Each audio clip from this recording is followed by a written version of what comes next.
the beginning of the season is not a good time to buy.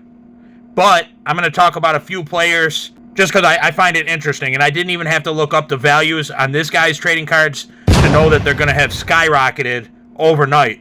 And that's Daniel Jones. Yes, when we found out he got the starting spot with the Colts, his values would have definitely risen. And I didn't even look, but I can just tell you guys that. But a few months back, you know, when Daniel Jones was an uncertainty, his card prices, I'm going to look and see if I could find some sold listings from a few months back. But his card prices, I do recall seeing cards in the $30 range for autographed trading cards. But now, after that performance, the Colts, they got the W against the Dolphins. I don't know if they were favored to win. I didn't look at odds or anything. I actually picked the Colts, believe it or not. Daniel Jones with a nice 27-yard pass to Michael Pittman Jr. for a touchdown. Not one, but two rushing touchdowns. 75.9% completion percentage on 29 attempts. 270-something yards.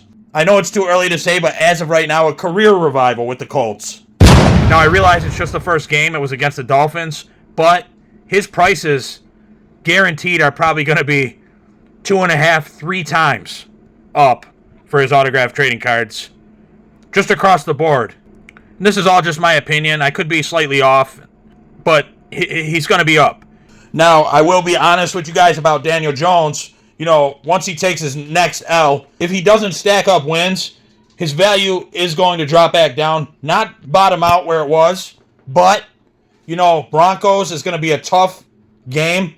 If they lose to the Broncos and you're feeling that FOMO, you might be able to get in on Daniel Jones cards fairly cheap again. Now, a guy that, you know, if you still want to get in on, and I always say don't buy at the beginning of the season, I know, but one guy right now, because his performance might have not been the best performance in the world, if we're being honest. The Titans, Cam Ward. If you want to, you know, scoop in for the steal, you might be able to find some Cam Ward autographed trading cards dipping in value. Now, Bo Nix. Bo Nix looked good against the Titans. The Broncos looked good. Just, you know, it wasn't a great debut. A tough game for game one for the Titans. You know, and I could go into, you know, many other players. I think I'm going to start doing that with players I follow. But I have to end this video by saying the Buffalo Bills, what a game that was. But just a way for the Bills to come out the gate, I mean, that's a real momentum builder. We didn't just dig ourselves out of the hole. We launched out like a cannon, and that's how we'll be going into game 2.